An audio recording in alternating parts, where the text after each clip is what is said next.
Again, this marks the final day of our conference, Pan African Unity or Perish, a call for the abolition of neocolonialism. And so there were various discussions that was touching on this particular topic.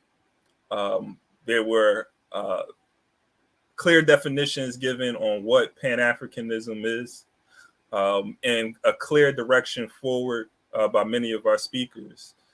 So we're hoping that many of you are going to leave this conference. If you're, again, not a part of an organization, that you have something that you heard at this conference by one of the organizations resonated with you, that you are networking, reaching out to organizers, and if you are a part of an organization, that you continue to build with other organizations, Pan-African organizations, to bring about the necessary transformation in the lives of African people the world over.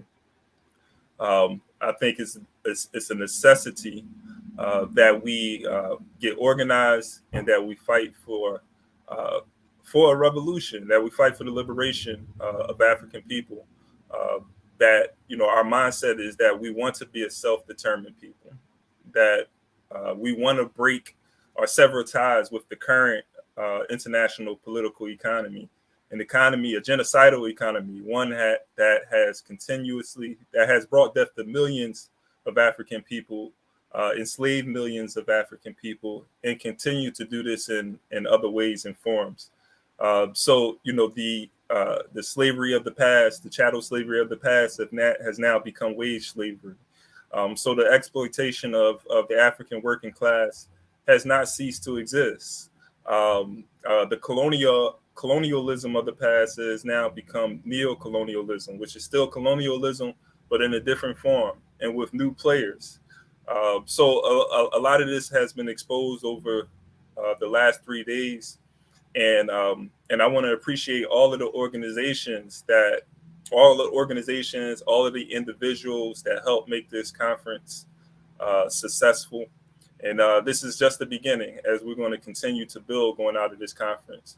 So right now, we want to bring up some of the member organizations of the African Unity Movement for Decolonization, so they can give their closing remarks. Greetings, everyone. I see we have Comrade Songo, we have Kwajo Donzo from Trinidad of Congo. So I have my 3-year-old today. So and 3-year-olds are not as settled as 4-year-olds. So we're going to try to make this work. But greetings, everyone. Thank you so much for attending. Thank you to all the speakers. I mean, there's so much information that I received just, being in the audience and getting to think. One thing I like is that we had a variety of opinions on things. We had some people who were, opposing certain positions. But as is very essential for our people, respect was always maintained. No one bashed a speaker who they felt like didn't agree with them. That I so much appreciate for everyone who participated. And not just that, but I participate just the breadth of knowledge that was shared with everyone here. The whole point of this conference is not necessarily that we're all going to walk away on the same page about neocolonialism, but the point is rather that we're all going to walk away able to strategize and able to dissect the issue, and with the commonality that we're all African. And not only are we all African, we all agree that the modern manifestation of colonialism that we call neocolonialism must go. That African people cannot survive this thing. I mean, we heard about the food crisis and we heard about the climate crisis and so many other crises. We know that these are being driven by the same colonial system that oppresses all of us. So I hope we understand the urgency and why we have to organize now. It's not something that can wait another 100 years, in my personal opinion. This is something that our generation has to take serious. We have to be very militant about and very serious about, because this is an issue that they're projecting could affect us. It's already killing us, right? It's already killing our people with famines and civil wars and different infiltrations. But even within the next 5 to 10 years, they're projecting that's going to affect us even more. So I hope the urgency of the situation was not lost. I do want to remind everyone, this organization of AUMD, this coalition, the whole point of us coming together, and we are of different organizations. We're not like one central like ideology. We're all African led. We're all anti-colonial, but we have different approaches to how we handle them. The coalition work is something that, again, was inspired by our ancestors. There's been many coalitions, many efforts to bridge the differences and come together. And we want to remind everyone, if you want to be a part of moving beyond the convention, we heard Brother Obi go into detail about follow-up, meaning we can make, it's really up to us. You know, do we want to just come together to talk, or do we want to do further work? Do we want to do further building, you know, whenever we're talking about going against the neo-colonial project? And so if you want to engage about different types of follow-up, I would encourage everyone, you could email aumd1884@gmail.com. So I'm going to catch my breath, you know, with that intro, because of I've been running around with my 3-year-old. I would invite, if anyone wants to actually go before me and with your final remarks, and then I'll go in right after you. I see, Brother Sango, you're off mute. Did you want to give your closing remarks? Okay. Yes, I didn't realize I was off mute. So yeah, but I can go ahead. Yeah. So I mean, first of all, you know, I want to thank first of all our ancestors, you know, on whose shoulders we stand, who have organized and shown us the way in organizing, you know, different congresses, conventions, and, you know, practical steps that they took. I want to also, you know, thank very much the, you know, those who have, you know, been very crucial in organizing this event, making it happen, you know, and all the organizations who are affiliated to AUMD, all those who have registered and been part of this, who have supported in whichever way they can. So, you know, and going towards talking about the ancestors on who we're building, great ancestor Kwame Nkrumah, you know, this convention is organized under the theme Unite or Perish. And Kwame Nkrumah gave a speech almost 60 years ago now, you know, trying to convince other African leaders about the need for unity. And in that speech, he talked about African unity now or perish. Africans must unite now or perish. And in that as well, he emphasized the need for the political kingdom.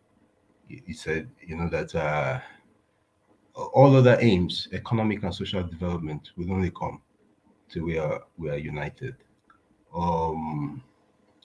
And the enriching dialogue we have had during this convention has also pointed to the need to do 3 major things. I know there's been, you know, a lot of divergence of opinion, but I've generally, you know, heard people talk about these things. You know, education, organization, practically, and of course, quite importantly, political power. You know, so you know, going forward, we obviously have to continue the work of the coalition. We don't, and here we are only at the beginning, and the coalition is key to that. You know, is the pillar on which the other 2 pillars of political education and education stand. That is organizing through the coalition. I think it's very crucial that, you know, more organizations get involved. You know, more individuals get involved through the organizations, and then we can, you know, push forward on practical steps. You know, we have to enable education for decolonization, to take practical steps to see how we can achieve that, to intensify whatever, you know, organizations are doing already through our unity. And we also crucially have to support the fight for political power. by Pan-Africanists. I think this is quite crucial because we can unite, to achieve that aim. And I really, as we have seen through history, we have seen some sort of unities, Organization of African Unity, African Union, ECOWAS, and in many cases, these are led by people who are not convinced Pan-Africanists. These are people who still operate, as a new colonialist puppet. So I really think genuine Pan-Africanists have to take power, and we really have to start fighting for that alongside, other aims. I want to support the fight for that. To come back a little bit, just in a minute, to that in ways in which we are doing that ourselves, my organization in Nigeria. But we are at a very crucial time.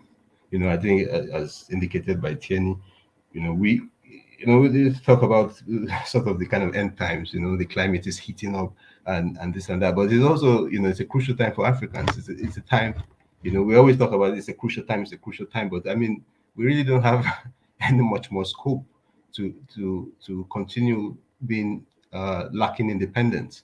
And we're seeing this right now, there's a struggle against unipolarity in the world, and we know that there are certain possibilities. Our struggle is quite possible, and but we, with whatever else is going on in the world, we must fight for our independence of thought and action. We must think Black, we must think African first. And I think that's very important, as we move forward in organizing. We're fighting for independence, and we must also think in independent ways. So the last point I wanted to make is I'm from the Movement for African Emancipation, which is one of the organizations that is part of the coalition. And my organization fights for political education. We believe very strongly in it. We're doing a lot of work on that, and we're optimistic in what we can do together with other organizations that are within the coalition. But and I think it's important that the coalition helps to enable the support for such organizations across the continent to intensify, the political education. In terms of political power, we are aligned with. We recently joined a movement called the Movement of the People, which is trying to be a political party and fighting for political power. And so those are practical things we are doing, to try and see these aims being achieved. And we really look forward to the work of the coalition to continue the practical steps to achieve the aims of the convention. Once again, thank you very much. It was I think it was very interesting, to listen to different speakers, to learn a lot, to think about ways in which we can move forward. So now it's time to start to put those things in practice, and I encourage people who have followed this convention to see, seek to follow the work of the coalition going forward. Thank you.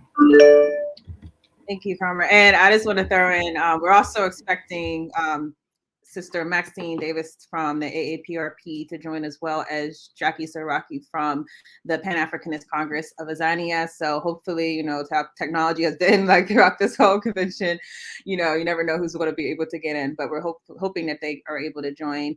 I can go now. One thing that I wanted to focus on, in closing remarks, is the issue of sovereignty. We picked this date for having a convention based on Marcus Garvey. I said that in the beginning.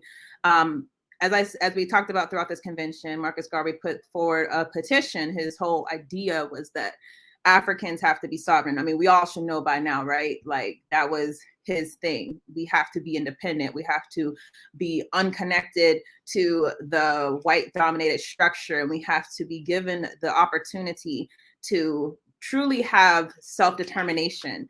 So I actually was able to get that petition. And, if anyone wants me to send it to you, you could email on wechargecolonialism@gmail.com. I did want to share just a few parts of that petition, because I think that they draw in some themes that we've seen throughout this convention from the different speakers, and also things that many of us have studied up till now. So I'm going to just share my screen if anyone could see this. So I actually requested this from the United Nations Library, I think.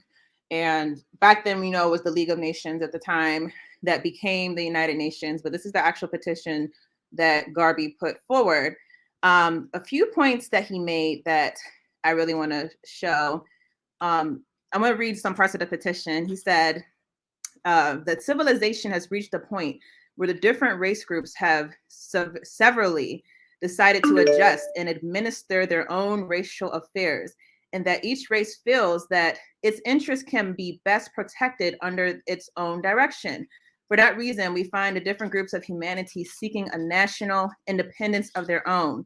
Basing your policy on such premises, it is believed that the great problem of humanity will be solved, wherein all people will be allowed to live peacefully under the protection of their own racial government and worship according to the dictates of their own consciousness, and in the practice of each race governing itself. There is every reason to assume that humanity becomes happier and the cause of war becomes lessened. So that's point number one. I also want to go, I think it was, let me check my notes, make sure, I think it was point number 5 we're going next. So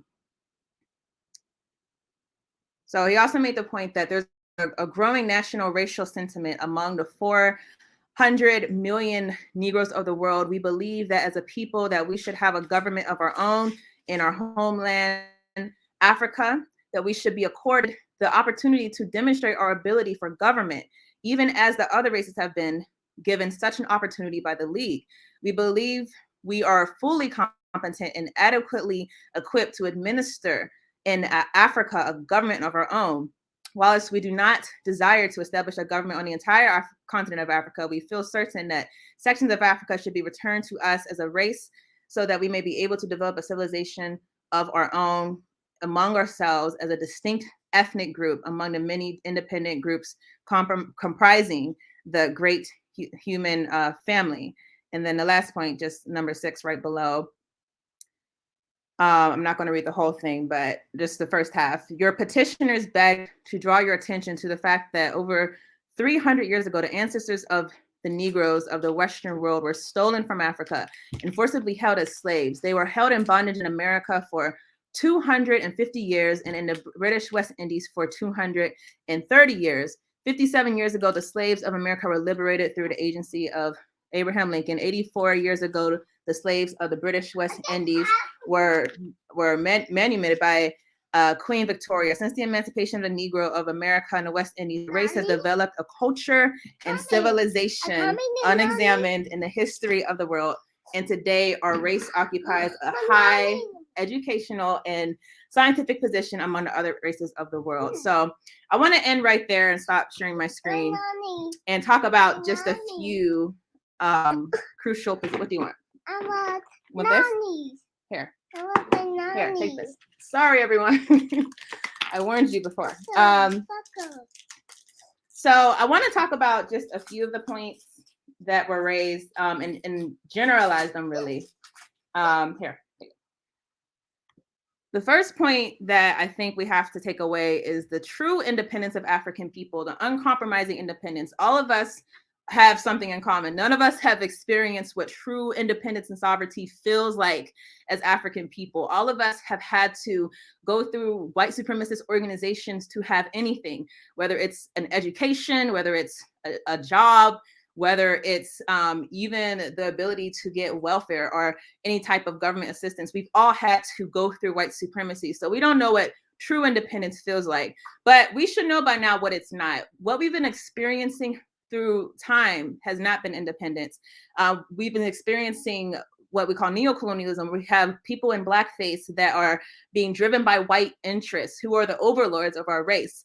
And this is the difficulty of neocolonialism that wasn't so impactful in colonialism or as impactful in colonialism, because we have a people who look like us, who talk like us, who act like us, and should share our interests, but instead they're moving in the direction of our oppressor. So just to share a quote from Malcolm X, he said, "They're not leading our people toward any kind of independence, but they're using their positions and their education, their talent to exploit our people worse than the slave master did during slavery." Understanding that whenever we have people who are there because of white interests, that means that our movements are, whenever our movements become dependent on those people for access, become dependent on those people for sponsorship, that essentially we're going to the oppressor asking for sponsorship, asking for access.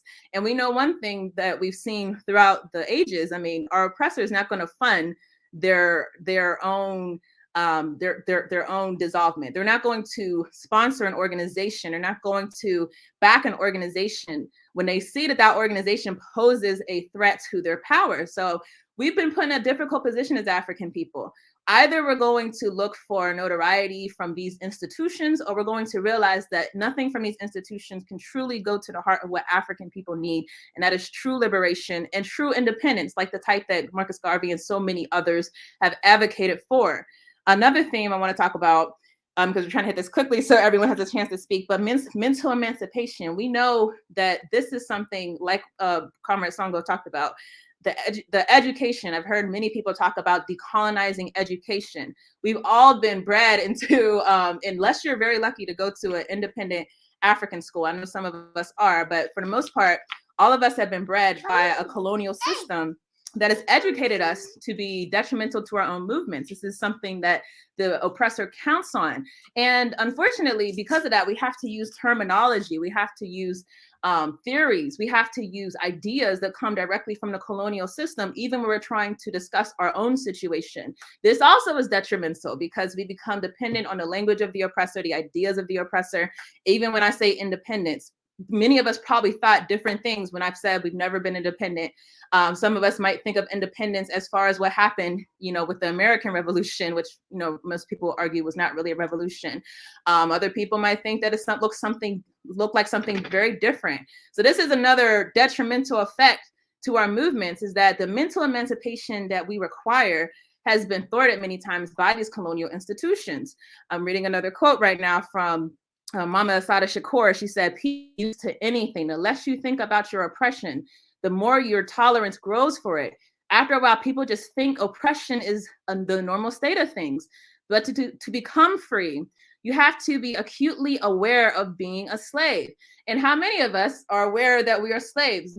We here, I believe, most of the people at this convention have a real foundation and some type of consciousness, have moved. Many of us are organizers, but have moved throughout this space. But whenever we're going out to the masses of our people, how many of them are aware that they are slaves? So that's really something that is on us. In the quest for sovereignty, in the quest for liberation, the quest for independence, we have to invest in a true mental emancipation of the enslaved mind. And that's not going to happen on an individual basis, albeit you can definitely impact your kids and impact people who you are in your life directly. But we need programs and formations, institutions that are devoted to that and unfunded by those same oppressors that we just talked about, those same oppressors that are going to only fund something if they think it's not detrimental to their power. And the last point that I make, because I think whenever we come together to talk about colonialism, neocolonialism, racism, all of these institutions, white supremacy, that it's very true. Some of us lose sight of the fact that even talking about the problem does not necessarily point to the solution. So to be clear what the solution is, to me, I think that the real solution has to be nation building. Gonna read a quote from Kwame Ture. He says, "When you see people call themselves revolutionary, always talking about destroying, destroying, destroying, but never talking about building or creating, they're not revolutionary. They do not understand the first thing about revolution." And that's really the last point that I want to talk about, because we could talk all about how we need to destroy capitalism, how we need to destroy the white supremacist system, but what are we going to build in its place? How many times have we seen people get rid of some aspect of the white supremacist system without having a concept of what they're going to replace it with? That's the story of many African coups, right? Is the getting rid of one despot, but not understanding that something else will replace it quickly if we do not build. And so that's really the last takeaway. And the last thing I want to just advocate is that we be builders in our mind. Like, what are we going to build in its place? It should not be after we unseat the oppressor, or after we get a small victory or a large victory, that we talk about what we're going to build in its place. It has to be now that we're talking about having those conversations. Because like I said, a lot of people have achieved small victories. Some people have achieved large victories, but the unfortunate reality is, unless that victory comes with a plan to supplant the oppressor will come back harder. We've seen that happen so many times with our activists, so many times with our organizers, is that we can win for a moment, but because we're not suited to build and combat, then we're left in a position that our efforts are completely destroyed, because they come back harder, they come back with more guns, they come back with more ammunition. And so that's really where I'm going to leave it as far as this presentation. And I'm going to leave it off to whoever wants to go next. Hey, thank you for that. I'm going to pass it over to Brother Kwadwo, Friends of the Congo. I'm going to get some final remarks.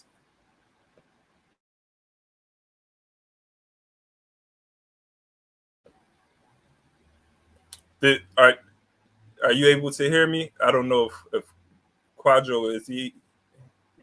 Yes. Uh-oh. Can you hear me? Hello? I can hear you. There may be a delay, but I hear you. All right. Oh, man. Well, I'm glad you can at least hear me a little bit. Y'all let me know if the delay gets too bad. I'm having some connection issues. I'll try to go through this as possible to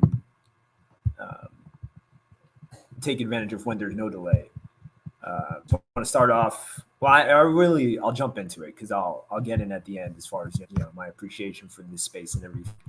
But yes, my name is Kojo Danso. I'm representing Friends of the Congo, one of the member organizations of AUMD, and here we are, just sharing a few words, closing out this incredible 3 days of panels, keynotes, of just, Pan-African discussion and engagement and organizing and all of that.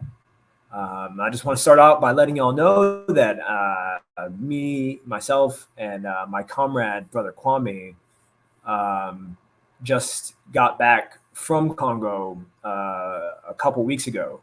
We spent some time there and, just some observations, right? Keeping in mind that, in spite of the fact that we were in a place where the government has, really all but abandoned its obligation to the welfare of the people, there was an incredible volume of dynamism and agency on behalf of the people, right? Hospitals, clinics, schools, cultural community centers, radio stations, right? Are all projects that are being taken up and engaged with on the ground level, on the community level, right? When we, as the brother who was speaking earlier was talking about, how do we live borderless, borderless existence, right? Like, how do we unite Africa without, worrying about all these borders? And keeping in mind that kind of community engagement is going to be really crucial. So it's really amazing, right? A blessing to be able to participate and really just to witness that depth of community engagement in such breadth, right? It's not just this one general. It's everything, right? Arts, sciences, politics, humanities, right? Hardest working people, the most innovative, the most industrious people, right? We know, right? When we see African people and what we have to work with, we're chronically under-resourced, but it's, it never ceases to amaze, right? Going to the continent, right? Or even parts of the diaspora, and seeing with these resources, what kind of incredible manifestations that we can create. So keeping all of that in mind, right? Whether it's, autonomous self-governing communities in urban settings or in rural villages. Are y'all still there? Okay, I see y'all. All right, cool. It's just, it never ceases to amaze, right? Soccer pitches, like my point is, right? Discussions, right, of Pan-African missions and imperatives are crucially underpinned by action. That's one of the biggest things, is that you see these communities working with action underpinning the entire thing, right? I also want to point out that while we were there, the Belgian king was there and the reception there was really interesting. But a few days later, the Belgian state returned the tooth of brother ancestor Patrice Lumumba to Congolese people, to the Lumumba family.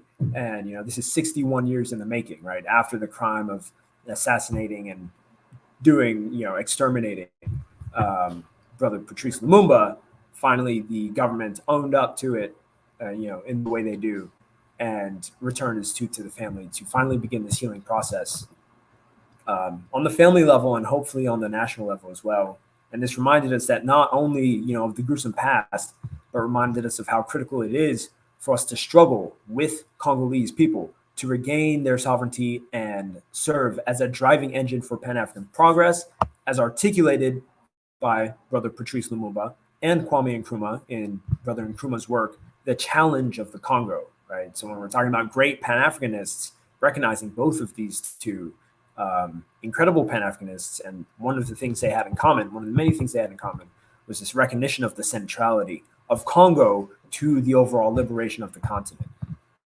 Really quickly reiterating Brother Frantz Fanon's words when he commented on the fate of the Congo. He said, quote, "Africa is shaped like a gun, and Congo is the trigger," right? So we understand what that means. There is no Pan-African liberation without being able to pull that trigger, right, of the Congo. And I guess where we're aiming it, we need to be aiming that gun at Pan-Africanism, right, versus the colonialists, the neocolonialists, who are aiming it at perpetuating a neocolonial status quo.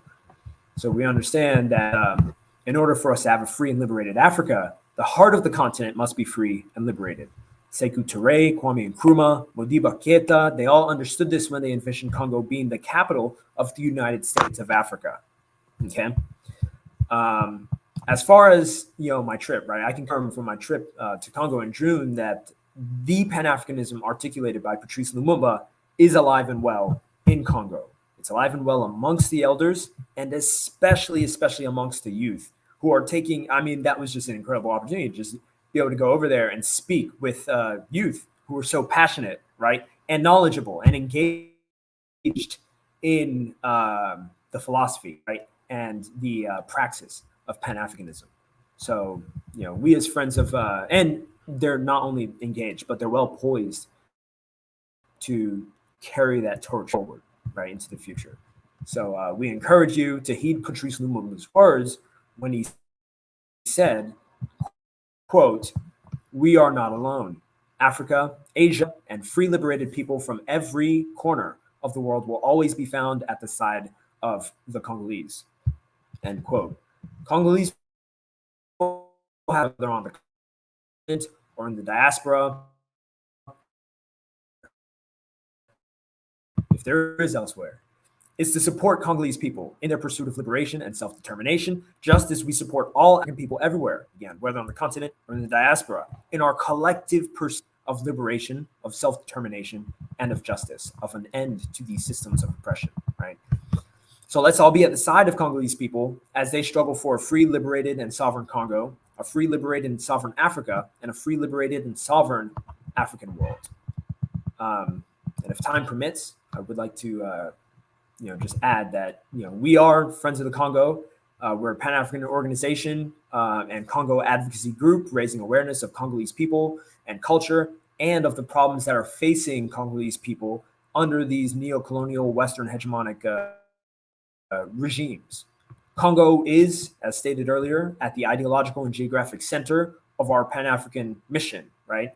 Given its size, it's the second most populated, right, country in Africa. That's a population thing. Its size, it's fourth largest country in Africa. It's if not one of the richest as far as resources, mineral, agricultural, like ecological resources, richest country in the world, right? But it's suffering so much. Why is it suffering? We understand, it's these fronts of neo-colonial extractive structures, right? And given the anti-colonial history, right? We think of these great figures like Patrice Lumumba and Sister Andre Blouin, Kimpavita, right? Like Simone Kimbangu, all of these people. It's got this rich anti-colonial history, even going back, right? Queen Nzinga, we can keep going. But for all of these reasons and many more, Congo is at the center of our Pan-African mission, our Pan-African imperative. If our mission does resonate with you, we've got plenty of opportunities to plug in that are always lying just around the corner, because there's always opportunities to plug in. And we always are looking for people to jump in. If you're interested, you can join us. You check out our website, congo.org, to learn more about what we do and how to plug in. And we are part of this AUMD organizing body, which has been an incredible opportunity so far to work so closely with so many other decolonial African organizations in this capacity to set up this event. Shout out to We Charge Colonialism, because for sure, like, y'all, took the ball and ran with it. Even just, the capacity that we participated in as far as like, organizing the event, and just understanding that y'all were doing so much more, behind the scenes, like, making sure things are working and scheduling and like all this stuff. Big shout out also to all the other folks who I know, from the meetings and everything. Shout out to y'all. And just want to close it here, right? As far as what I'm saying, whether you join hands with F4 or Friends of the Congo or not, right?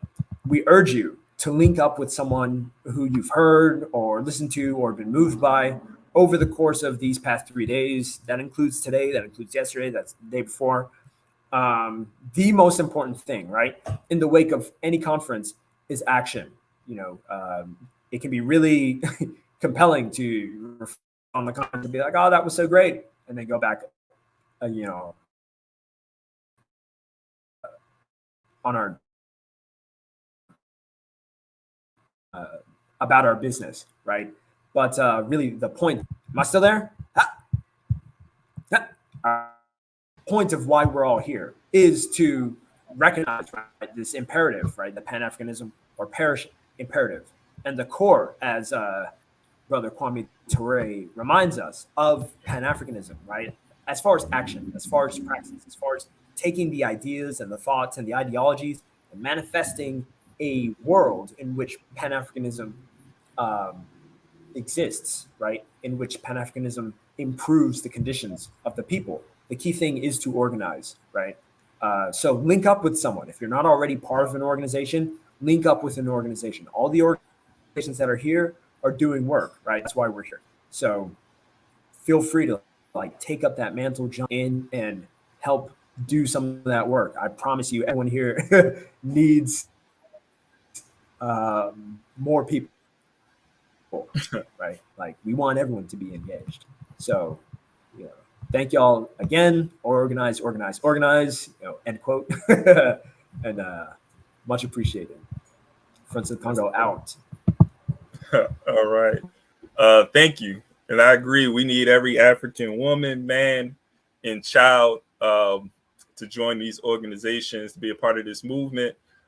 Again, I've been the MC for the last 2 days. I'm Ikemba of the International People's Democratic Uhuru Movement. Been involved with the organization for, say, like 17 years now. NPDUM falls under the leadership of the African People's Socialist Party and Chairman Omali Yeshitela. So, I just want to acknowledge their leadership, particularly because this is the 50th anniversary, of the African People's Socialist Party. So want to, big up the organization who's continuing to do the work to bring about the liberation of African people. And again, just like acknowledging all of the, the organizations that helped make this conference successful, hopefully the first, I'm pushing for the first of many to come. And, particularly, the Pan-African Congress of Azania, of course, like the All African People's Revolutionary Party, because I was seeing you guys in every session all over the weekend, but it just shows the organization of that organization and their commitment to revolution. definitely PACA, Pan-African Community Action, and many of the other organizations to help make this successful.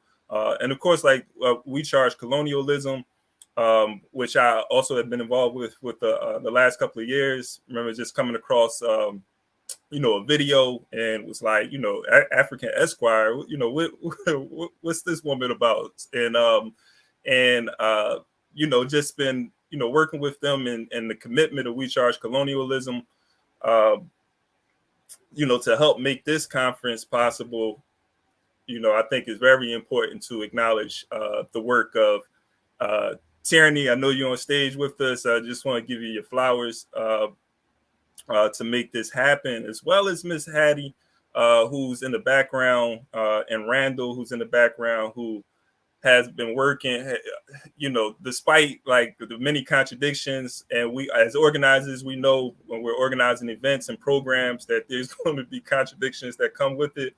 And, Miss Hattie has been resolute and resilient through the whole process. And I know that I had my contradictions. I probably was driving Miss Hattie crazy. So I definitely want to appreciate you for sticking in there and helping to make this possible. And so with that being said, I don't want to take up too much time, but during this weekend, we have been defining Pan-Africanism, and Dr. Kehinde Andrews earlier was making a distinction between the Pan-Africanism of the early 20th century and how it wasn't the radical Pan-Africanism that we see in some of the circles today with revolutionary organizations like the All African People's Revolutionary Party, We Charge Colonialism, and others. And that Pan-Africanism of the early 20th century, Garvey they were opposed to the Garvey movement. And I think that was an important distinction to make. And I just want to, read a short paragraph from a message to the Black movement that was put out by the Black Liberation Army. And definitely want to acknowledge their work and acknowledging that Sundiata Acoli, who just came home, who was a political prisoner for somewhere around 4 decades, and having the opportunity to meet him and honor him for the work that he has done. But, want to acknowledge that there are still political prisoners, and we should continue to fight to make sure that all our political prisoners are liberated. And so the message in this particular document, when they're talking about Pan-Africanism, there's a distinction that's being made. And the message that they put out, they said, to relate Pan-Africanism to the realities of the world today, we must never lose sight of the true nature of imperialism and its number one exponent, U.S. imperialism. Pan-Africanism that does not deal with neo-colonialist lackeys, but instead obscures the exploitive policies of these lackeys for the sake of Blackness, is nothing more than bourgeois nationalism taken to the international level. A Pan-Africanism that does not support the struggles of the third world peoples against reactionary imperialist control is not true revolutionary internationalism, and hence narrow cultural nationalism on the international level. In order for Pan-Africanism to be truly progressive, it must not only advocate the necessity for Black international unity against racism, it must put racism in its true perspective.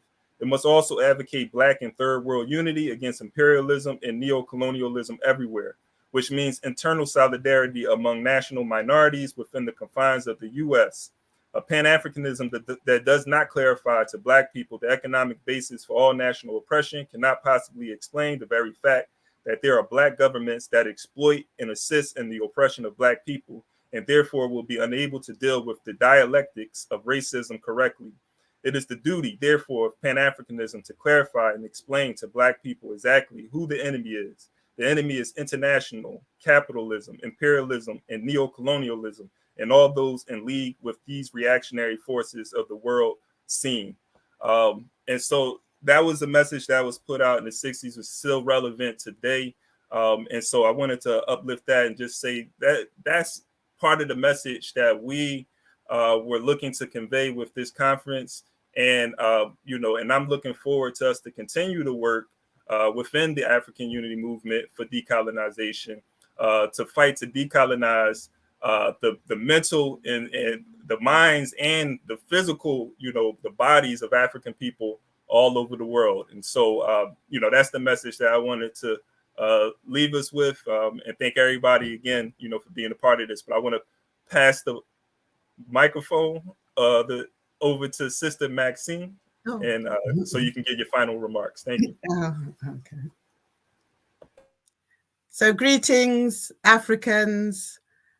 Greetings, sisters and brothers, comrades and friends. It's a great pleasure to be here with everyone else, speaking on behalf of my organization, the All African People's Revolutionary Party. And as I'm sure you all know from the name, this is the party of the founding father, let us say, of Pan-Africanism, Osagyefo Kwame Nkrumah. So we became part of the African Unity Movement for Decolonization and part of the coalition to organize this conference, because we are part of that ongoing struggle for the total liberation and unification of our motherland, Africa, but not only for our motherland, but for the unification also of our people who are scattered worldwide. So Kwame Nkrumah called for the formation of an All-African People's Revolutionary Party in 1968. And as we all know, the independence struggle by then was well underway. So why was there a need to call for an All-African People's Revolutionary Party? We know that in 1963, the Organization of African Unity had been formed, and over half of African colonial territories had become independent states. So why the need for a call for an All-African People's Revolutionary Party?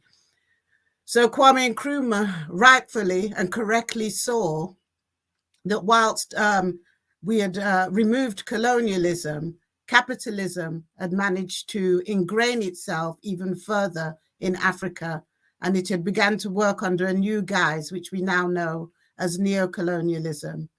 But what we also saw was that capitalism, imperialism was able to continue because of the complicity of some of our people on the continent at the time. And you will know that leading up to the formation of the OAU, there was an intense struggle amongst the African leaders, let's say, of independence movements in the colonial zones around what organization of African unity should look like.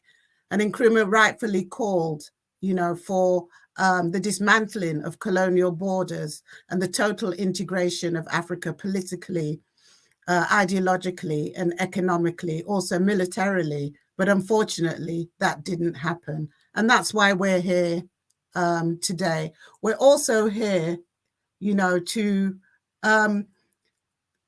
honor our ancestors. And particularly today, I'd like to honor our women. Not only the great queens of Egypt and the great queens of Kush and Meru, but also those African women that stood on the front line, like Queen Nzinga and Queen Nahanda, like Winnie Mandela, like Josina Machel, those women who stood on the front line and waged political and armed struggle for the liberation of our people. I'd also like to honor those women who threw themselves overboard in those slave ships. Those women who, when they arrived on foreign soil, and were captured and saw our men being demeaned, those women who used their position to poison the master. I'd like to honor those women who built and traveled the underground railways, not only in North America, but not only in South America to the north, but also in the Caribbean, Nanny of the Maroons. So the role and position of African women is integral to the struggle for Pan-Africanism.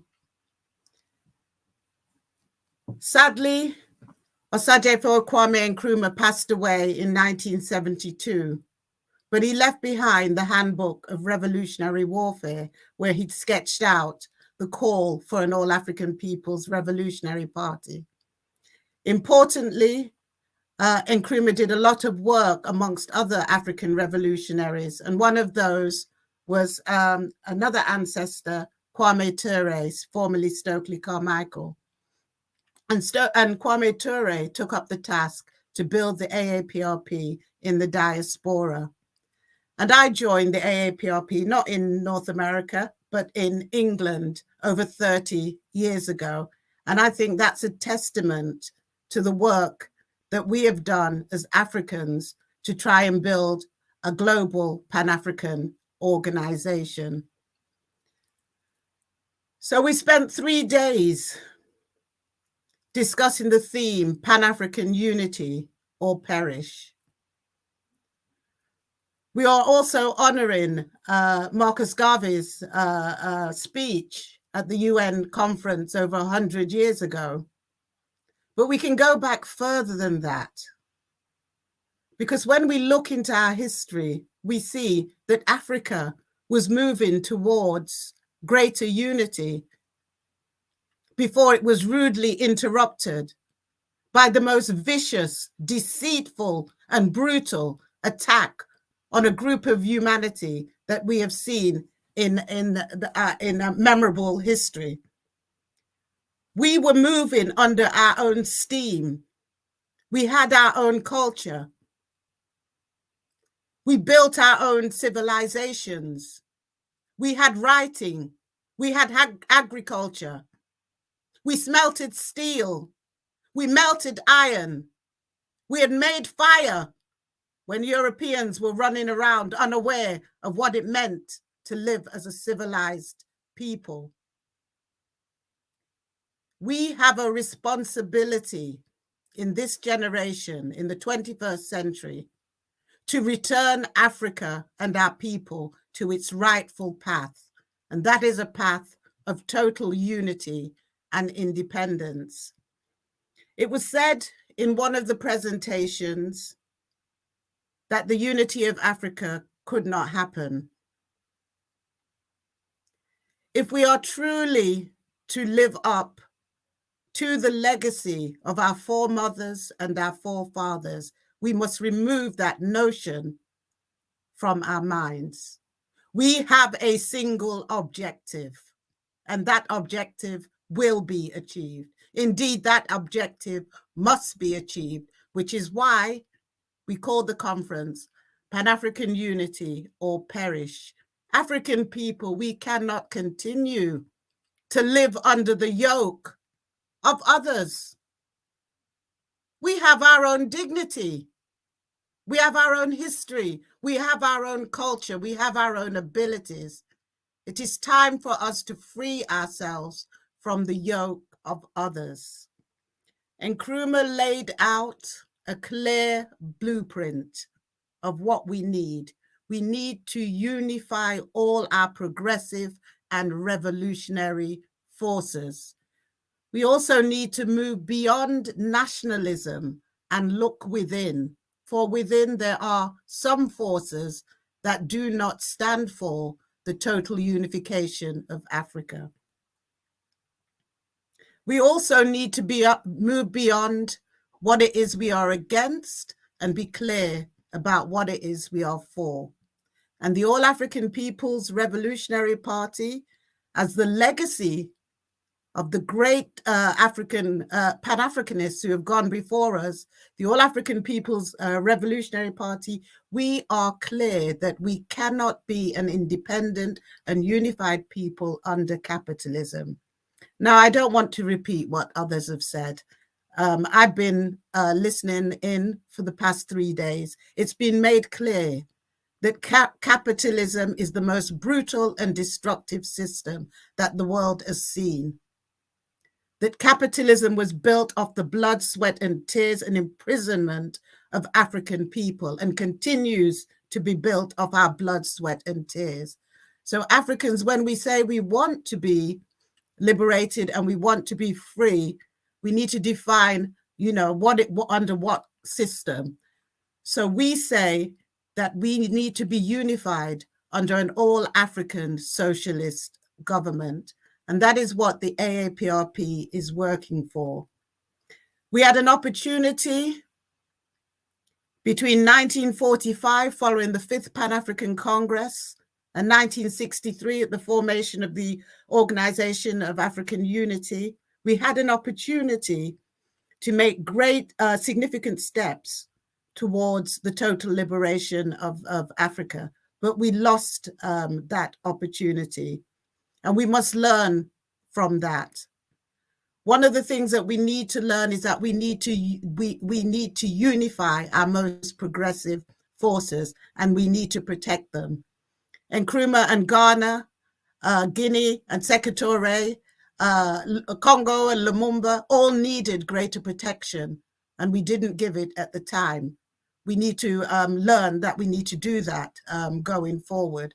So that's one of the reasons why the panel that we had today looked at not only Pan-Africanism as an idea, but also the idea of the political, ideological, and military unification of African forces, because we have to protect the revolution.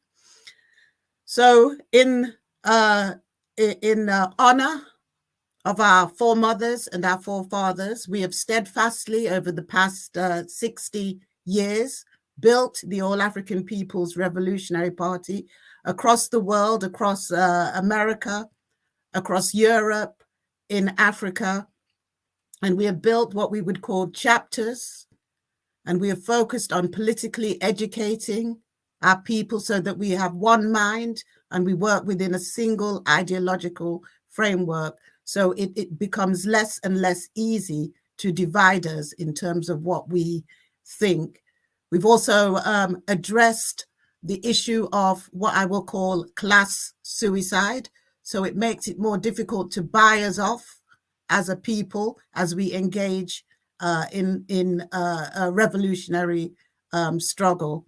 So we'd like to invite all the listeners, all of you who've participated, to come and learn more about the AAPRP.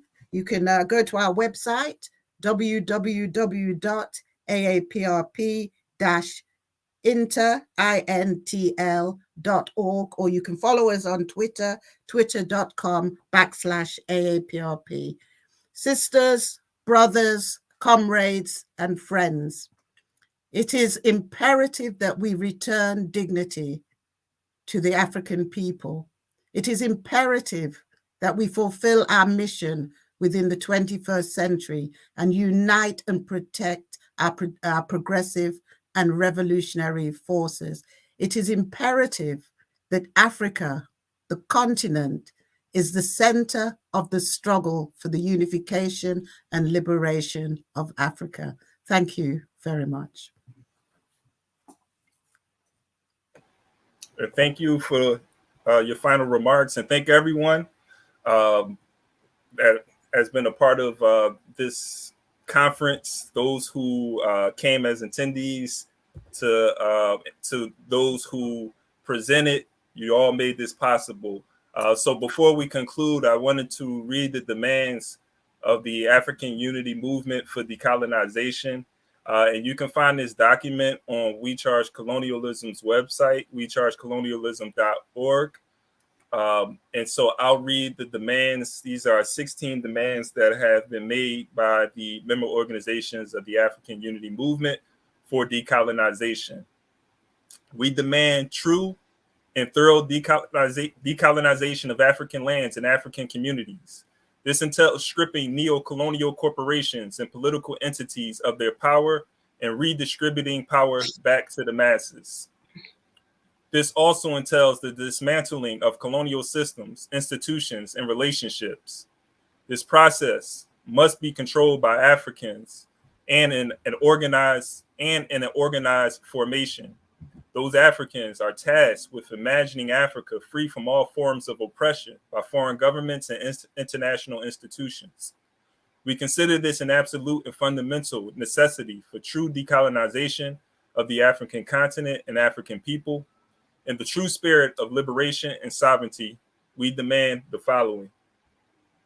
1, we demand the immediate end of colonialism, neocolonialism, and imperialism. 2, we demand immediate decolonization of all formerly colonized countries, including Puerto Rico, the Virgin Islands, Bermuda, American Samoa, and West Papua. 3, we demand that all Africa's neo-colonial governments purporting to represent African people immediately cut ties with neo-colonial forces and become devoted totally to the representation of the African masses. 4, we demand that national constitutions written to uphold Western power and hegemony be rewritten by and for Africans and be driven by political organizational structures that are truly representative of African people. All colonial institutions must be destroyed and rebuilt for Africans collectively. 5, we demand all countries, institutions, corporations, or individuals which reap economic or material benefits from the crime of colonialism in the past or in the present be audited by representative African bodies to assess the amounts pillaged by such actors, and that due compensation be expediently returned via agencies representative of the masses of African people for their communal and collective advancement. 6, we demand full compensation for the labor and enslaved Africans. 6, we demand full compensation for the labor of enslaved Africans to an amount in accordance to studies trusted and supported by the masses of Africans and those descended from victims of the transatlantic slave trade. We similarly demand reparations for all campaigns of terror and economic castration committed against African people for the purpose of maintaining a global racial caste system that positions Africans at the bottom and Caucasians at the top. 7, we demand that all raw materials, natural resources, and lands owned or leased by any actor or actors by way of their ancestors' colonial or neo-colonial conquest be immediately returned to the African masses and given to designated bodies truly representative of and controlled by African people. 8, we demand immediate debt forgiveness on all loans to African and African inhabited nations authorized by the IMF, World Bank, or other similarly exploitative lending institutions. We similarly demand that leaders refuse all forms of aid that hand over control of the internal politics of African nations. 9, we reaffirm international bodies of the third world, such as the Non-Aligned Movement, and call on new human rights formations controlled by the African masses, with zero deference or tolerance of neocolonialism and imperialism. 10, we demand an end to sanctions as an international tool for compliance with Western hegemony. We, therefore, demand an end to sanctions in Zimbabwe, Eritrea, Ethiopia, Cuba, and Venezuela. 11, we demand the immediate return of African artifacts to the rightful African tribes or communities and the lifting of restrictions created to keep Africans from connecting with their African ancestral roots. All forms of Africa's cultural expression should be controlled by Africans for Africans. Number 12, we demand all African countries and continental bodies offer automatic citizenship to diaspora-based Africans without the differentiation, be they Africans descended from the victims of the transatlantic slave trade or Africans dispersed due to foreign capitalists created economic despair in their country.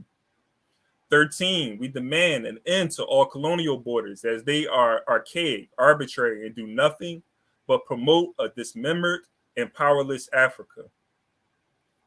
Number 14, we demand all Western powers responsible for the assassination of African revolutionaries or the infiltration of revolutionary African-led movements immediately hand over all covert counterintelligence information to their families, organizations, comrades, and the public at large. 15, We demand an immediate end to the policy and practice of mass incarceration and the release of African people currently held unjustly, such as those in the American prison industrial complex. And number 16, we demand African continental institutions led by African people for the sole benefit of Africans collectively and to usher in a united Africa. And those are the demands of the African Unity Movement for Decolonization. Again, thank you everybody for attending and being a part of this momentous conference, and hope to be working with everyone soon. All power to the